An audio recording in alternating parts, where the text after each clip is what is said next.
Picture a 2-year-old on national television, putting a golf ball while a talk show host looks on in disbelief.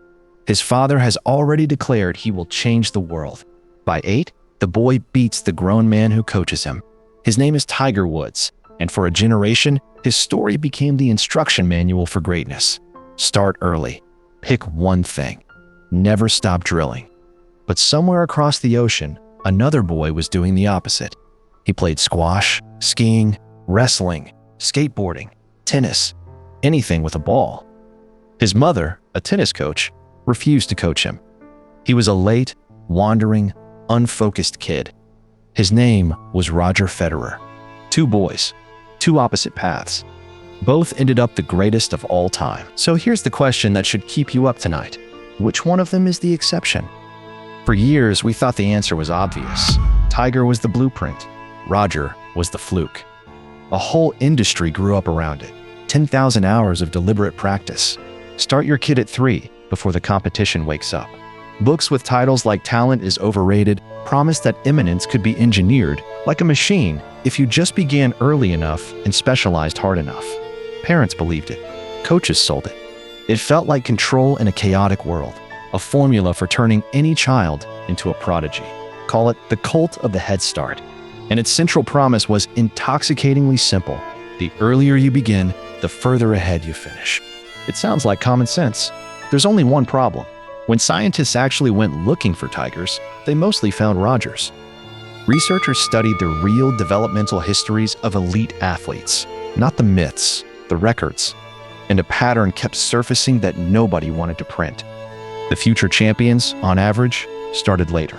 They spent their early years in what scientists call a sampling period, trying many sports, quitting some, wandering between them, and only narrowed down once they'd figured out where they fit. The kids who specialized early often got an early lead, and were then caught and passed. As Epstein puts it, the Roger path to stardom is far more common than the Tiger path. Those stories are just told much more quietly, if they're told at all. The head start was real. It just didn't last. Which raises a stranger question: why would starting later and knowing less ever be an advantage? The answer comes from a psychologist named Robin Hogarth, and it splits the world in 2. Some environments are kind. The rules are fixed, the patterns repeat, and the feedback is fast and honest. Golf is kind. Chess is kind. You hit the shot, you see exactly what happened. You adjust. In a kind world, the head start is king. Drill the same patterns 10,000 times, and you become a machine. But most of life isn't golf. Most of life is what Hogarth called wicked. The rules are unclear, they change without warning, the patterns don't repeat, and the feedback is delayed, or misleading, or both. Hogarth had a name for the world we actually live in, not tennis. Martian tennis, where you can see the players on the court, but nobody will tell you the rules. And in that world, the specialist is in trouble. Now, before we bury the specialists, let's be fair to them. In Hungary, a man named Laszlo Polgar set out to prove that genius is made, not born. He had 3 daughters. He raised them from the crib on one thing: chess. No wandering, no sampling, total early specialization. And it worked spectacularly. The youngest, Judith, became the youngest grandmaster ever, male or female, younger than Bobby Fischer had been, and spent decades as the best female player in history, climbing to 8th in the world against the men. The cult of the head start had its miracle. But look closely at what the Polgars mastered. Chess is the kindest domain there is. 64 squares, fixed rules, instant feedback.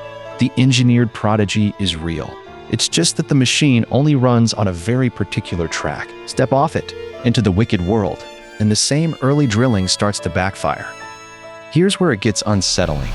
2 giants of psychology, Gary Klein and Daniel Kahneman, spent years arguing. Klein studied experts whose gut instinct was almost magic. Firefighters, chess masters who just knew. Kahneman studied experts whose confidence was pure illusion. They were both right, and the tiebreaker was Hogarth's line. In a kind world, experience builds real intuition. In a wicked world, experience often builds only certainty. The same lesson, learned wrong, over and over. Think of chess itself, a supercomputer, Deep Blue, finally beat the world champion by brute pattern matching. But then something odd happened. The best chess on Earth stopped being played by grandmasters or by machines. It was played by amateurs with laptops who knew how to think broadly across several weaker programs. Narrow depth lost. Range won. Why are our minds even capable of this? A researcher named James Flynn noticed something no one could explain. Across the 20th century, IQ scores kept climbing, generation after generation. We hadn't gotten smarter about facts. We'd gotten better at abstraction, at classifying, at hypotheticals, at reasoning about things we'd never touched. To feel the shift, travel back to the 1930s, where a scientist named Luria asked remote villagers a simple riddle. In the far north, all bears are white. A place is in the far north. What color are the bears there? The villagers refused to answer. I've never seen a bear, they said. They lived in a world of concrete experience, and it served them. But the modern world rewards the opposite. The person who can take a tool from one place and use it somewhere it was never meant to go. Nowhere is that clearer than in music. In 18th century Venice, there was a home for orphaned and abandoned girls, and it produced the most celebrated musicians in Europe. Crowds came from across the continent to hear them. Vivaldi wrote for them, and here's what nobody expected. These girls weren't drilled on a single instrument from birth. They learned many, strings, keyboards, whatever the institution had. They sampled, then specialized. Study elite musicians today, and the same thing appears. The ones who reached the top often started with a period of breadth, dabbling across instruments before committing. Jazz is built on it. Django Reinhardt could barely read music. As one researcher found, breadth of training predicts breadth of transfer. The wandering wasn't wasted time before the real practice began. The wandering was the practice. But if breadth is so powerful, why does it feel so bad? Because real learning has a cruel disguise. In one study, students were taught math two ways. One group got smooth, satisfying lessons where every problem clicked. The other group struggled, connected ideas across topics, and often felt lost. On the test the next week, the smooth group won. Months later, when it actually mattered, the strugglers crushed them. Scientists call these desirable difficulties, the frustrating detours, the spacing, the mixing that make learning slow now and permanent later. At the Air Force Academy, the most beloved calculus teachers, the ones who made everything easy, produced students who did worse in every course that came after. As one researcher put it, frustration is not a sign you are not learning. Ease is. Which brings us back to our villain.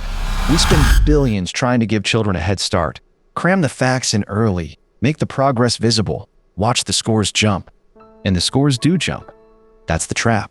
Programs built to front-load an early lead show gains that fade within a few years because we measured the wrong thing. Speed instead of depth. Learning deeply means learning slowly. Fast, frictionless, early progress isn't the sign of a future master. It's often the sign of a shortcut that will collapse. Epstein says it plainly, and it's the sentence at the center of this whole book. The cult of the head start fails the very learners it claims to serve. We are optimizing our children for a kind world, and then we're sending them into a wicked one. So what does win in the wicked world? Start with a bankrupt astrologer named Johannes Kepler. He was trying to figure out how the planets move, and no one before him had the tools, because the tools didn't exist yet. So he did something strange. He reached for things that had nothing to do with astronomy.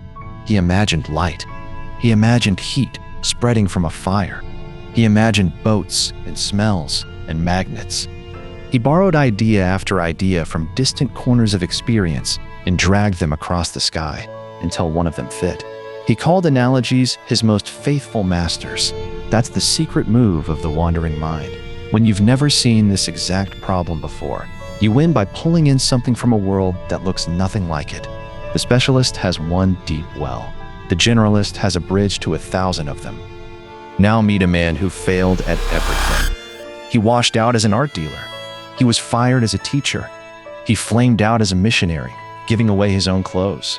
By his late 20s, he was a broke, aimless disappointment. And when he finally said he wanted to make art, his own boss told him, "Of one thing I am sure, you are no artist. You started too late." His name was Vincent van Gogh. He had, at most, a decade to live.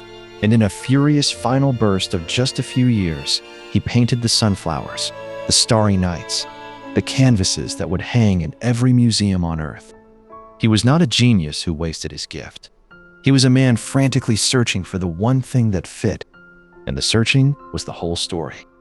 This is where a beautiful idea gets complicated. We tell people to have grit, to pick a goal, and never, ever quit. But economists have a different word for what Van Gogh was doing. He was maximizing match quality, the fit between who you are and what you do. And sometimes the only way to find your fit is to quit what doesn't fit.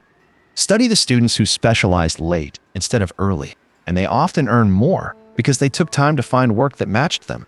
Even the researcher who made grit famous quietly worries she's fed a myth and warns her own findings get pushed too far. Quitting isn't the opposite of winning. Done right, it's how you find the thing worth not quitting. The question isn't, how do I push harder? It's, am I even pushing in the right direction? So how do you find that direction? Not, it turns out, by staring inward and planning your life. Meet Frances Hesselbein, a small-town woman who took her first real professional job at 54, running a struggling nonprofit she'd only ever volunteered for. She never intended to lead anything. She just kept doing what was needed next. She rebuilt that organization, the Girl Scouts, into a management marvel studied by executives and was handed the Presidential Medal of Freedom. Her secret wasn't a 5-year plan. It was the opposite. The most winding, successful careers researchers found run on short-term planning. Try something. Learn who you are from the result. Adjust. We discover ourselves by living, not before. You cannot think your way to who you'll become. You have to act your way there. Here's the payoff of a wandering mind. Sometimes the person who solves the impossible problem is the one who knows the least about it. An oil company had a nightmare. Thousands of gallons of oil frozen into sludge in Arctic water, unrecoverable, defeating their best petroleum engineers for years. They finally posted the problem publicly to strangers. The man who cracked it had never worked in oil. He was a chemist who remembered how construction crews keep concrete from hardening. They vibrated. Pump in a vibrating rod, keep the oil slush moving, and you can pull it out. The insiders were stuck because they knew too much about oil. The outsider won because he knew something about concrete. In a wicked world, distance from a problem can be the very thing that lets you see it. And sometimes the outsider is nobody the experts would ever listen to. Jill Viles was a young woman with a rare muscle-wasting disease, mostly homebound, not a scientist. One day she saw a photo of a Canadian Olympic sprinter, muscles rippling, the picture of power. And Jill saw something no doctor had. The sprinter's body carried a strange fingerprint that echoed her own condition. From her house, an amateur, she reached out and told an elite athlete she might share a hidden genetic trait. She was right. Doctors confirmed it. A homebound patient had connected two bodies that no specialist had thought to compare, because no specialist was standing where she was standing. Expertise sees the deep pattern it was trained on. Range sees the pattern nobody was looking for. Keep that in mind as we meet a man who wasn't the smartest engineer in the building, and knew it. Gunpei Yokoi worked at Nintendo back when it made playing cards. He wasn't a top-flight electronics specialist, so he made a philosophy out of it. Don't chase the newest, most powerful technology. Take old, cheap, well-understood tech and use it in a brand new way. He called it lateral thinking with withered technology. The result was the Game Boy, a chunky little machine with a drab gray screen, laughably weaker than its rivals, that outsold every one of them because it was cheap, tough, and ran forever on a couple of batteries. Yokoi was a bird, flying high, seeing across fields. He still needed the frogs, the deep specialists down in the details. The lesson was never breadth instead of depth. It was breadth that knows what to do with depth. But if narrow experts are so limited in a wicked world, can we at least trust them to predict it?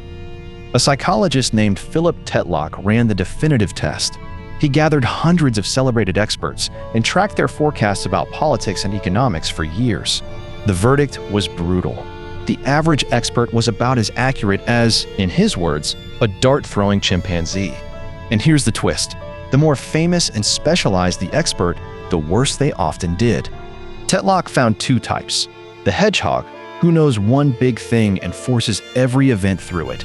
And the fox, who knows many little things and stitches them together. The foxes, the broad, curious, self-doubting generalists, consistently won. The deeper you dig one hole, the less of the changing landscape you can see. Now the stakes turn deadly. The night before the Space Shuttle Challenger launched, an engineer named Roger Boisjoli begged his bosses to stop. He knew the cold could destroy the rubber seals, but when they asked him to prove it with hard numbers, he couldn't. The data on that kind of cold barely existed. So the room did the fatal thing. They trusted only the tool they'd always trusted: quantitative proof. No numbers, no problem. The next morning, 7 astronauts were lost, seconds after liftoff. We remember this as a story of people ignoring the data. Epstein says it's the opposite. It's a story of people who trusted the data so completely they couldn't hear a warning that arrived without it. As the physicist Feynman said, when you don't have the data, you have to use reason. That failure has a haunting echo in the mountains.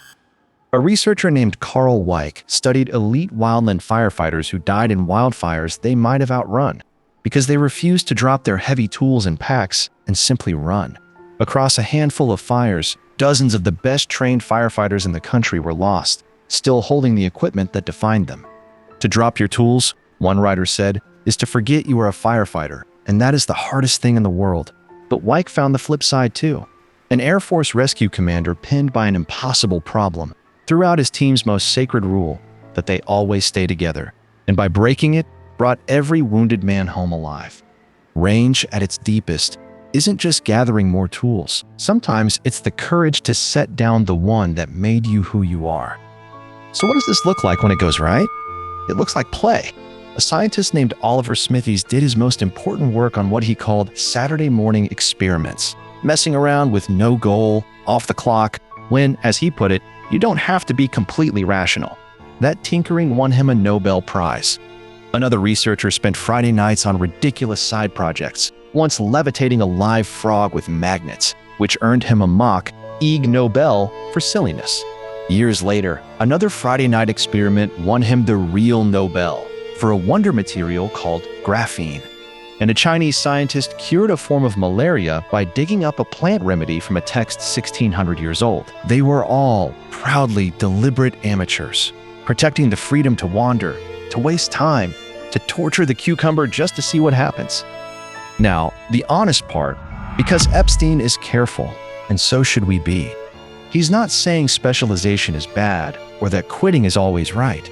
When the world is kind, chess, surgery, the classical concert stage, early, narrow, savant-like practice still wins, and he says so flatly. Grit still matters. Passion and perseverance are not weaknesses, and breadth never replaces depth. The wandering bird still needs the specialist frog beside it. Even Einstein, he reminds us, was a hedgehog. There is no one-size-fits-all answer, and the payoff for breadth is delayed and uneven, and can look like failure for a very long time. This isn't a rule that generalists always beat specialists. It's a correction to a world that had bet everything on one side and forgotten the other side even existed. So where does that leave you? You who maybe didn't start early or change direction or still don't know exactly what you are. Epstein spent a whole book on winners, and when it came time to give one piece of advice, here is all he offered. Don't feel behind. The comparison that's quietly eating you, measuring your progress against some prodigy, some peer, some person who is not you, is the wrong yardstick. Compare yourself to yourself yesterday. Your wandering was not lost time. Every sport you quit, every major you changed, every strange job that went nowhere, that was you sampling a wicked world, building the range that lets you connect what no specialist can. The head start was always a mirage. The long game belongs to the explorer. Go back to those two boys. One, groomed from the crib for a single sport. One, allowed to wander through a dozen. We built our schools, our careers, our whole idea of talent around the first boy, the cult of the head start. But the wicked world we actually live in was built for the second. There's an old proverb we only ever half remember. We say, a jack of all trades is a master of none. But that's not the whole line. The full version ends, but oftentimes better than a master of one. That's the book, in a single sentence. So the next time you feel like you're falling behind because you haven't picked your one thing, Remember Roger. Remember Van Gogh. Remember the woman who started at 54. Don't feel behind. Your range is the point. If this hit home, watch our breakdown of grit next, and let's argue about it in the comments.